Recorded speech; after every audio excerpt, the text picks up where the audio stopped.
Welcome back, I'm Rachel, and in this video I'm going to go over the structure and function of the cephalic vein. Firstly, where is this vein located? The cephalic vein is located in each of the arms.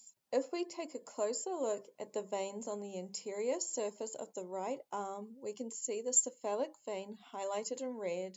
If we also take a look at the veins on the posterior surface of the right forearm, we can again see this vein highlighted in red. Where does this vein originate? This vein originates and receives blood as a continuation of the lateral side, also known as the radial side, of the dorsal venous network of the hand. If we take a closer look at the veins on the dorsal surface of the right hand, we can see highlighted in yellow the dorsal venous network of the hand. We can also see highlighted in red the start of the cephalic vein. What is the course of this vein?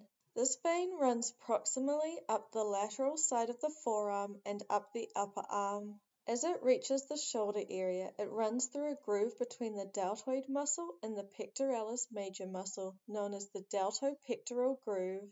This vein ends by uniting with the axillary vein, just inferior to the clavicle bone. The axillary vein can be seen here highlighted in yellow. At around the elbow region, this vein communicates with the basilic vein via the median cubital vein. The median cubital vein can be seen here highlighted in blue and the basilic vein in green. What is the function of this vein? This vein primarily functions in the transportation of deoxygenated blood from the hand, forearm, and upper arm up the arm towards the shoulder region of the body. From here, the blood drains into the axillary vein and onwards on its way back to the heart. And that concludes this video on the structure and function of the cephalic vein. I hope you found it helpful. Thank you for watching. If you want to support this channel, please subscribe and check out more of my videos.